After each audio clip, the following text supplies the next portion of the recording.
And hello, Gordon. How are you today? I'm actually a bit stiff. I ran the Miami Marathon yesterday, and I'm kind of stiff from the hair down. Okay, well, as long as the mouth's still working, and the brain's still active, that would be brilliant. Brain is still active, yeah. Excellent. Well, today's topic is how to improve your results with Gordon Tregold. So first and foremost, just tell us a little bit about your background, who you are, and why improve your results. So my background, I spent 30 years working in IT, and when I did that, I wanted to get ahead quickly, and the easiest way to do that was to take on all the jobs that nobody else wanted, and a lot of these were either complex projects or becoming the captain of the Titanic after it had hit the iceberg. And what that did was that allowed me to learn what caused things to fail, and then what we could do to fix the things that caused us to fail. And if you take all of that learning and apply it at the start, you're going to avoid failure and you're going to be a lot more successful. And then after I'd been working in IT for 30 years, I decided that with leadership, my approach to leadership, which seemed popular with the people I was working with, didn't seem to be that common a style of leadership, even though I generated great results. And I wanted to fix that, so I decided to take up writing, speaking and coaching on leadership to try and encourage people to be better leaders. Okay. Now, you actually have a tagline of revolutionizing leadership. No results. I can't say that. Doing stuff better. So, do your job better. Do anything better. I mean, in answer to Steve's question, what kind of results? It's any results. The approach I use will improve.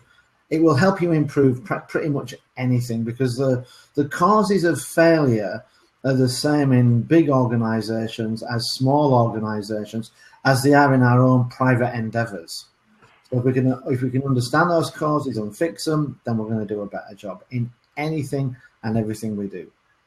Right. Are the causes and fixes pretty much the same, or does it really depend on the situation? Basically, the causes of failure, what I've found is there's two reasons why we fail, and then there's the causes between them. And the two reasons why we fail is, one, we're doing the wrong job. We're just doing the wrong thing. And it's like a great example of this, and I only learned this recently, and that is that if you want to lose weight, 20% of benefit comes from exercise, and 80% comes from diet. So anybody who decides to lose weight by eating the same and going down the gym 5 times a week is now doing the wrong job. You'd be much better off putting your efforts into your diet, and you could even not exercise and you would get those benefits. So a lot of the times people are just doing the wrong things in order to try and hit their results. And then the other reason for failing is they're doing a poor job. And when you do a poor job, you're going to fail. And there's different causes of those. The things that cause us to do the wrong job, it's the wrong focus and a lack of focus, lack of accountability. And the things that cause us to do a poor job is we overcomplicate it, so a lack of simplicity, and then a lack of transparency. And when I talk about transparency, that's truth and knowledge. Do you know what's needed to be successful? And then how well are you actually doing? So if you want to go on a diet, you need to know what your start weight is, what your target weight is, and then halfway through, have you achieved half of the goal? And if you have, woohoo, great. If you haven't, you're going to end up in that hockey stick effect where you need a miracle in the last few weeks to try and achieve it. So those are the causes. So by improving our focus, accountability, simplicity, transparency is how we're going to get better results. Right. So how can we improve our chances on that, though? Because there's quite a lot of people who actually don't recognize what the causes are. So with focus, we need, the first thing we need to do is to figure out the focus. We need to know what our goal is. What does success look like? Because if we don't know what success looks like, how do we know when we've achieved it?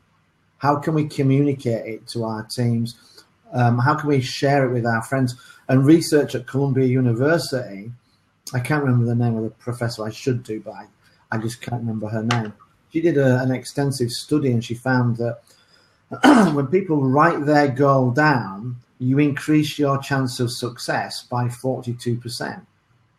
So just being able to write it down, you increase your chance by 42%. You don't increase it to 42%, you just increase it by 42%. And if you share it with friends, you increase your probability of success by 78%, because now you're bringing accountability into it. But surely there's a lot of people who actually don't know what the success would look like. So, or have different levels of success. So, for example, if you say that your target weight for dieting is 5 stone, yeah, there's a lot of people that are around you that say, yeah, never do it, 1 stone maximum. But if you say you're going to do 1 stone, more people are more likely to believe you that you're going to lose just 1 stone. Yeah, but it's not people's beliefs that determine whether you'll be successful. It's your belief. I mean, I'm 55 and I ran the Miami Marathon yesterday. 2 weeks ago, I ran the Disney Marathon, and 4 weeks before that, I ran the West Palm Beach Marathon. And all of my friends said to me, "You're crazy. You'll never be able to do that." Well, done. What can I tell you? It's about our belief, and belief comes from having a plan that makes sense. When I decided to do my first marathon at 52, my 2 best friends said to me, "Okay, you're too fat, you're too old, and you're too unfit." Oh, nice friends. I mean, and these are why my best friends, because everybody else was thinking it, but my 2 best friends were actually prepared to put their hand up and say. And I said, "Well, but I have a plan to do it." And when I told them the plan, they said, "Okay, tell us how you're going to do it." And I said, "Well, Virgin Marathon, the London Virgin Marathon has training plans, and I downloaded one, and their beginner's plan is you run for 15 minutes on day 1. Mm-hmm. Okay, you can do that. It might nearly kill you, but you can do that. Okay, so we can do day 1 of the plan. Day 2 of the plan was to run for 10, walk for 5, run for 5. Yep, you can do that. And then day 3 was to run for 15 minutes. Day 4 was to run for 15 minutes. Then on Saturday, you took the day off. And on Sunday, you ran for 20 minutes. And they said, "Yeah, you could do that." And I said, "Well, the week after is just running for 15 and 20 minutes. Take Saturday off. And then on Sunday, run for 25. And they said, "Yep, you could do that." And I said, "Well, you just repeat that process for 26 weeks. Mm-hmm. And in 26 weeks, you'll be able to run for 4.5 hours, which is enough to run a marathon." And they looked at me, and then they said, "We'll do it with you." Oh, so in what you actually did was, instead of looking at the numbers of 26 miles, Correct. You looked at it from a different aspect, which is time. Well, we looked at what do I need to do to be able to run it. And you need to, there's a great quote by Arthur Ashe, which I love. And I didn't do this initially when I started. And Arthur Ashe said, "Start where you are with what you've got." And can I run 26 miles? No. But I could run for 15. I could run for 15 minutes. So let's start with that and then build up incrementally. So coming back to your story about somebody who wants to lose 5 stone or who's as an alternative to 1 stone, and for our American listeners, that would be 14 pounds versus 70 pounds. That's 6 kilos, isn't it? 7 kilos. I mean, in order to lose 70 pounds, you've got to be 70 pounds overweight. I mean, if you're only 10 pounds overweight, only surgery is going to get you to lose 70 pounds. But if you've got a plan, you could, if you are 70 pounds overweight, you could lose £1 pound a week for 70 weeks, and that's going to get you there. So it has to be a plan we believe in. If you told me you were going to lose 70 pounds in 7 days, it's not I disbelieve you. I just like to know what that plan is. Talk me through that plan. And if you can talk me through a plan and you sound like you believe it, then yeah, why not? And that was the thing with the marathon. When I told my friends, it's run for 15 minutes a day for a week, then 20 minutes, then 25. And they were like, wow, yeah. And 30 weeks later, the three of us ran our first marathon. And we'd never run before. Never. So having a plan and communicating to others, that's what improves our chances? Yeah, having a plan you believe in. Because I have a plan. Because one of the things, I'm big on simplicity, but we have to understand the difference between simplicity, simple and easy. My plan to beat Mike Tyson is when the bell rings, I run across the ring and I knock him unconscious with the first punch. Very simple plan. Very, very, yeah. But if you believe it, well, it's not easy, and I don't think many people would believe it. But actually, that's the only way I could beat Mike Tyson. I'm not going to beat him. Try and knock him out. Yeah. Straight away. If he hits me, it's over. So that is actually my only way to achieve that. So we need a plan that we can believe in, and when we have that plan that we believe in, that's what allows us to do a good job. People are not afraid of hard work. People are afraid of failure. And if I don't believe I'm going to be successful, then I have two options. One, I can work really, really hard and fail, or two, I could sit by the pool sipping pina coladas and fail. Right. Just one's taking more energy than the other. I'm down for plan B. Why would I try really, really hard if I know that I'm going to fail? So this is why we have to use simplicity to create a plan that we can believe in. And I know we're not talking about business when I talk about the marathon, but it is a great example.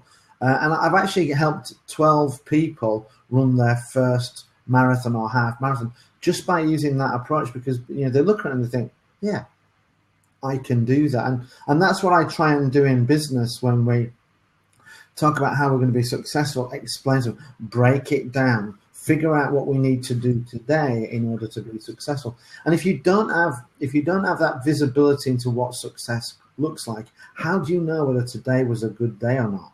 If your team comes and tells you, we did this, you can't say good job or anything.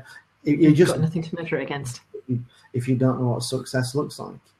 But I've seen a lot of people actually have different ideas of what success looks like. So for me, success would look totally different to somebody else and might not be totally achievable realistically, but smaller or not quite going as far. So, for example, I want to be Queen of England. And I can't be, but I can be queen of my own niche. There's two things that you said there. One is you have a different view of simplicity than other people.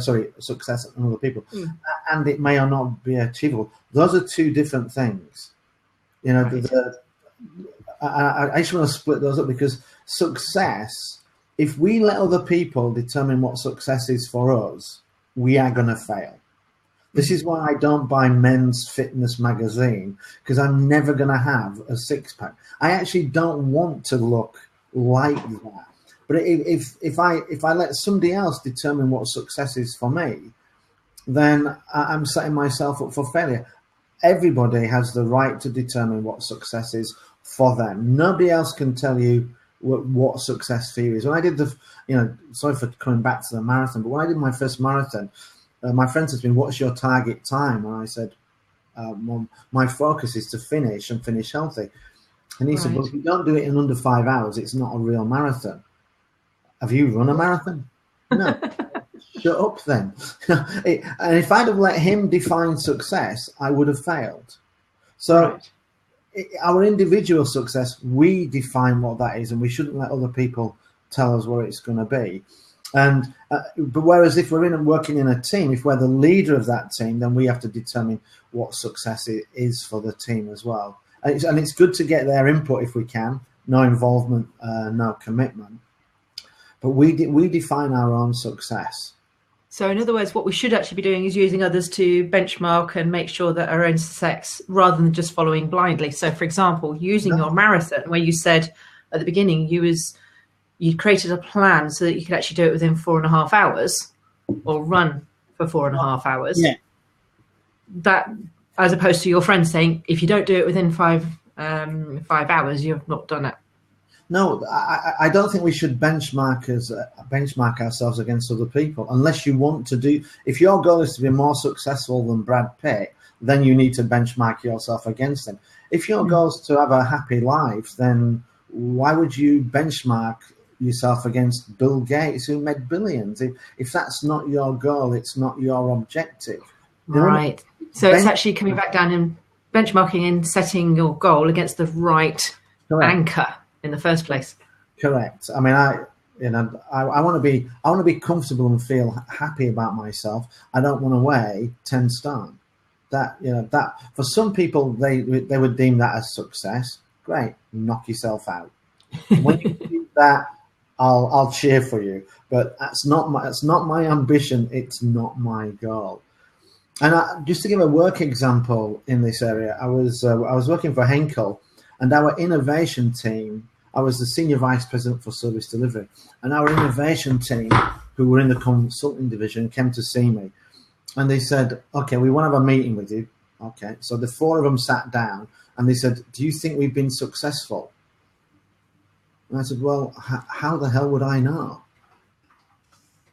And they said, "Well, you must have some idea." And I said, "Well, for me to know whether you were successful, I would have to set a benchmark for you and measure you against that. And I haven't done that because, one, you don't work for me.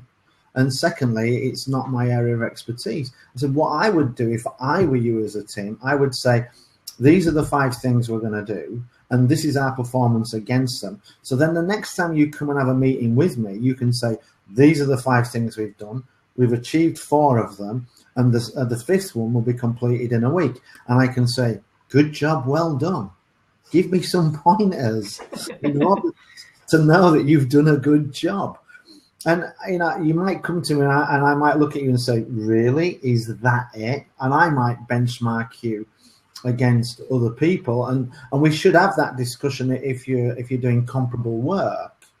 But if you can't tell me what you're trying to do and how you're progressing to it, then you don't know whether you've done a good job, and I don't know. And given I don't have the time to measure your performance, you have the luxury of deciding what success looks like yourself and then telling me how well you've done against it. Okay. No, fair and good comment. Good points. Now, you've now also been heralded in Inc. magazine as the top 100 leadership and management experts and speakers. And Correct. You're ranked number 2 on the top 15 must-reads of leadership blogs. Yeah. And number 4 on the top 50 most socially shared leadership blogs. Yeah. None of which were my goal, by the way. I'd never even heard of Inc. magazine when I was in that. Okay. So here's a tough question. What's the biggest failure you've been involved in, and what did you learn? Biggest failure I've been involved in? Well, when I talk on leadership, one of the things I talk about is there's no such thing as failure. There's only feedback, and I would know because I've been involved in hundreds of failures. So probably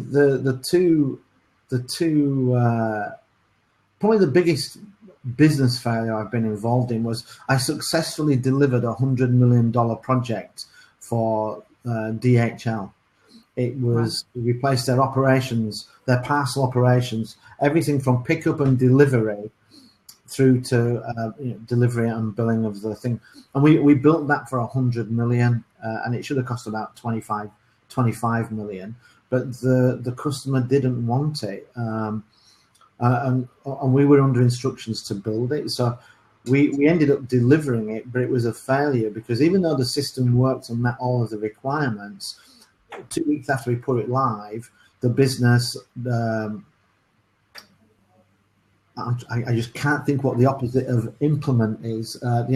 They took it back out of production and it went onto a shelf and was never used again. $100 million. Wow. That's an expensive learning curve. €100 million. Now, fortunately, it wasn't my money. And a board member got fired over it, and the problem was that we lost focus on what we were doing. I was focused on delivering an IT system, which was within the work of my job, but the business lost the focus of what they were trying to do. and we ended up building a system that worked perfectly, but was never used because the people we were building it for didn't want it. And what did I learn from that? Don't work with the French. And if you're going to build a global system, don't try and roll it out in France first. Crikey, yeah. Okay, so what's your favourite failure then? You've said that you've been involved with hundreds, but well, I'll tell you another personal one, which people see it as a failure, but I actually see it as a success. I was at Manchester University, and I captained the rugby league team, and we played 26 games, and we lost 26 games. We were bottom of the table, and we conceded on average. We lost by an average of 50 points a game. And you would think that was pretty bad, but the season before, we finished second bottom and our 4 best players left. So our goal, we actually changed our goal, and our goal wasn't to win any games. Our goal was to have as much fun as possible so that the team didn't disband because we were going to get beaten in every single game. And at the end of the year, we had 10 more players than we had at the start of the season. And that was in spite of losing every single game, because we made it not about winning, but about who could have the most fun and drink the most after the games. So basically, you just had literally fun. Yeah, I mean, but taking it so serious. Yeah, so coming back to you define what your own success is. If we'd have gone out and tried to win, we weren't going to change any of the results, but people would have become disillusioned, and the team would have ended up closing down. But because we made it about having fun, we went from like 19 players to nearly 30 players at the end of the season. People look forward to getting beaten. But what it meant was that they came back for the following season, and then the following season we actually finished 4th in the league and got to the semi-final of the cup. And sometimes it's just about toughing it out when things are not going well. So it didn't feel great as we were going through it, but we did have good fun. But my favourite failure is the French railways. Do you know that one? No. So the French railways, SNCF, they spent 15 billion euros on upgrading the trains, and they delivered 381 of the trains ahead of schedule.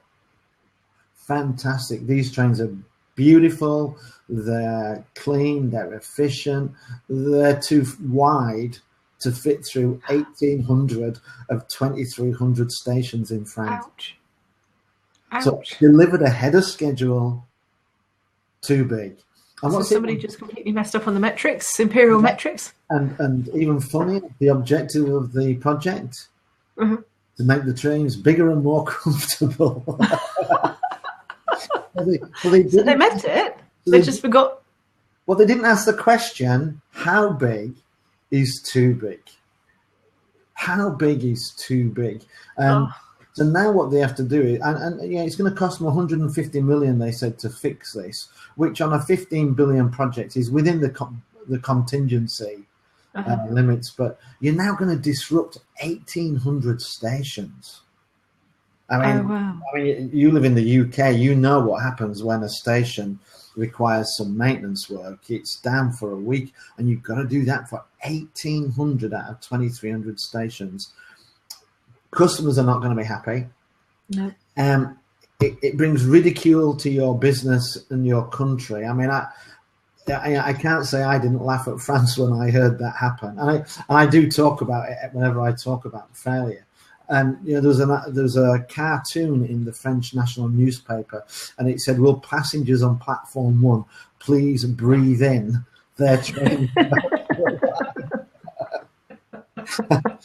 And then the other thing is the personal embarrassment. Do you want to go to see President Hollande and tell him, "You're not going to believe this, but we made the trains too big"? Yes, and all the relevant fallout subsequent afterwards of who, what, where, why, and actually, do they give because actually they're getting 1,800 new train stations. Yeah, it beggars belief. They won't fit through 1,800 stations. And then my second favourite failure, I don't know if you know this one, because that only cost 150 million euros. My next favourite cost $5 billion.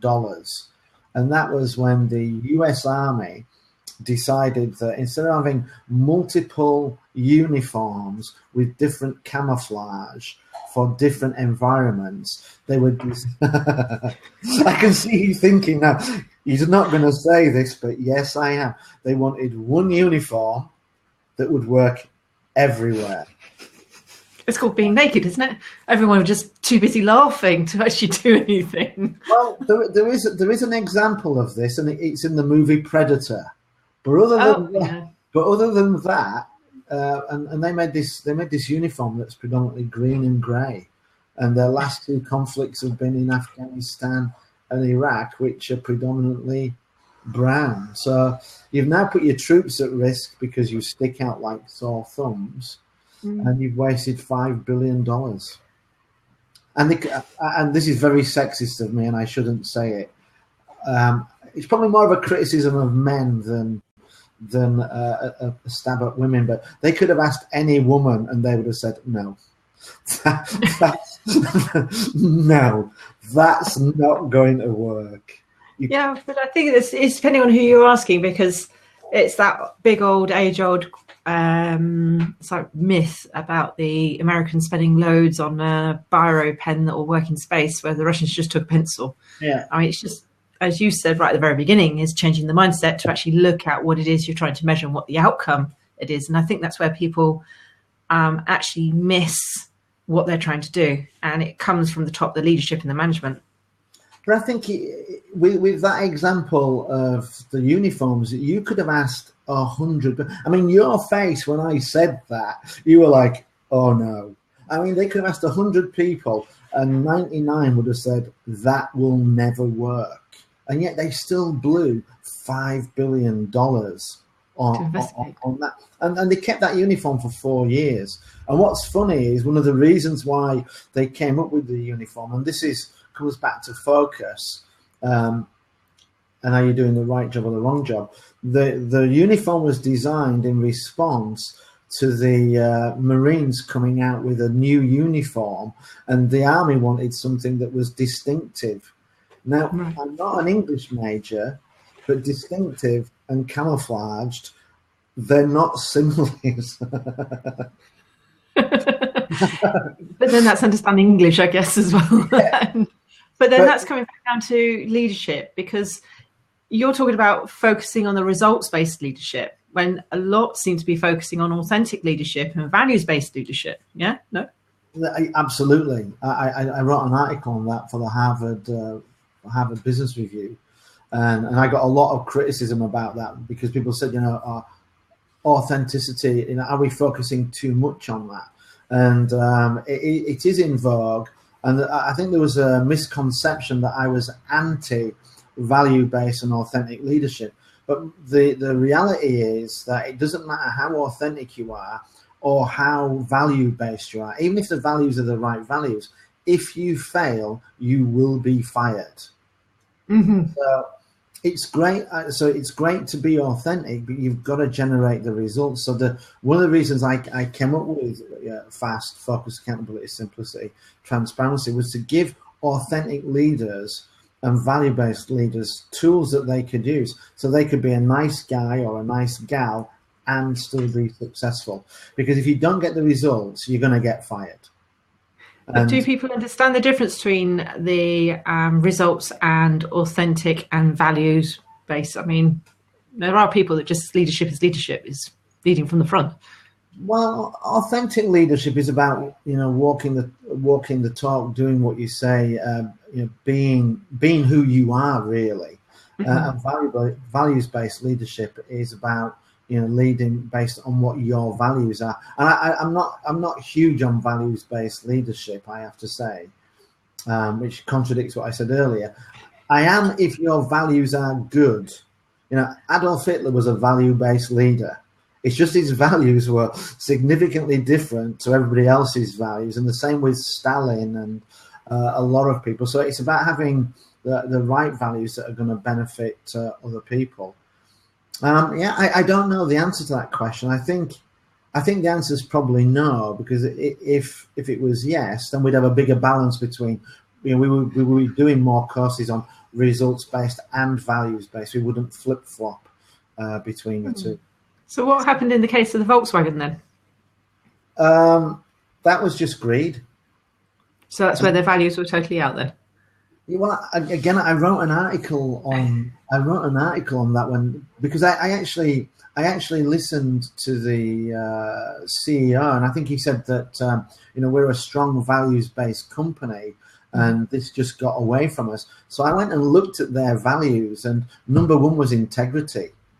And I thought, you can't tell me this is values-based when your number one value is integrity. So I then went and looked at some of the biggest failures, not from a it went wrong perspective, but kind of a we did wrong perspective. And I can't remember which bank it was now, but it doesn't really matter, because all banks, pretty 99% of the banks are the same. I think it was either Chase or Citibank have been fined something like £13 billion over the last year, and their number one value was integrity, and yet they got caught dealing with, I think it was dealing with people they shouldn't have been dealing with, insider trading, money laundering, selling things that were completely bogus. And that was number one. And then number two was BP, the Gulf of Mexico disaster. That one of their top values is safety. Thanks for that. That really helped us. And then GlaxoSmithKline Beecham, I think it was, who their values were patient care, transparency, and integrity. And they were selling products they knew. I can't remember, it was for diabetes. They were selling products for people for diabetes, which actually caused heart attacks. Oh, wow. And they ended up paying billions in fines for that. How can you tell me it's patient care, integrity, and transparency when you're not telling people that if you take these pills, that it can give you a heart attack? That was pretty much like a Kawasaki case years ago. This is when I first became aware out in business about integrity, values versus results and money. Yeah. And I remember the Kawasaki had made a bike that if you went over 100 miles an hour, the front wheel was liable to shake, judder, and then stop, which would then send the flyer over the handlebars. And it was a design fault. Good and job. the reason 100 mile an hour then. Exactly. This is what they said, is that you shouldn't be going over 100 miles an hour. Therefore, it's cheaper just to not recall the bike and pay out for loss of life on those that was death caused by the bike. And for me, I had a very hard job as a kid, new into the business, how they could actually do that. Well, there's been a number of cases of that with cars where they do that calculation of cost of recall versus cost of payout in terms of death, and if the cost of recall is more, then they just leave it as it is, or some have left it as it is. And for me, that's if your value is customer care, then you can't do that. It's a complete misalignment with you. You're saying one thing, and you're doing another. So, and I remember when I was working for London Electricity in the early 90s doing the deregulation, we went on there was a big cost cutting initiative, and one of the project managers, I was freelance working up in Electricity, one of their permanent member of staff said, he wasn't happy about it, and I said, what's your issue? Don't you think we need to, focus, get profits up a little bit? And he said, every time we have a cost-cutting initiative, death on the job goes up. Oh, wow. Every single time. So, every time I hear that, I know somebody somewhere is going to die that, probably wouldn't have happened if we hadn't have had this initiative. And that made me, I was, thinking about this the other day when I was doing another article, and I was, if you tell me that we're going to have 1% more deaths if we try and save 50 million, I'm probably going to say, okay, that seems, within the cost benefit kind of feels okay. But if you actually tell me the name of that person, I'm not going to approve it. Yeah. Okay, so it's putting a face on it almost. Yeah, and I think this is what we should do. Every time we do that, we should say, well, okay, if you're happy for one death in order for us to save 50 million, let's agree now who that person's going to be. Oh. And I think, that makes it a much more human decision rather than a numbers decision. Because I'll tell you something, if that person's me, we're not doing it. And I think we have to have that kind of mindset to it. Because if we're happy to just put a price on somebody else's human life, then that's not integrity based that's a skewed values based leadership. That's all about you and not about us. But haven't they implemented, with that kind of thought in mind, they've had in some countries implemented a thing where the CEO can actually be sent to prison for death of employees if cost cuts have led to a death? I don't know. Have they done that? I thought it'd been sort of like they were debating on it, or it was going through. So, for example, if retraining had to be given on the train station because there was a new initiative and it wasn't implemented properly and people died of it, then the head of the National Rail would then be sent to prison. Wow. I didn't know that, but I think that's a good thing. I don't know if it's implemented, but I had heard that they were trying to. Well, that comes back, on fast accountability. Accountability starts with the leader, and make sure that the training's been done. Right. Okay. There was a case in China where babies were dying from poison, things that have been put into baby formula. Oh, I remember that. That was horrible. They executed, I think, 3 of the board. What? They executed them at murder. Wow. You knowingly put something that was detrimental into your milk formula for babies. Babies died. You're guilty, and executed. Wow. Yeah, you forget different countries, different values. It's a strong message, but it's gonna now what you're in a situation where it's other people's values that you're being held accountable to rather than just your own, which might be profitability. Right. So from that, what one piece of advice then would you give for someone looking to improve their results? So when I talk about fast, people always ask me which is most important: focus, accountability, simplicity, and transparency. And the majority of things fail because people are doing the wrong job. So I always say to people, make sure you get your focus right. Know what it is you're trying to do. What does success look like? Because if you focus on the right job, then even if you do a poor job, you will make progress and you can make some adjustments. But if you're doing the wrong job, it doesn't matter how hard you work. You're like a hamster on a wheel. You'll run and run like crazy, and you just end up with demotivated, frustrated, worn out, and no progress. So understand what success looks like, and then share it with your friends. Right. Thank you very much.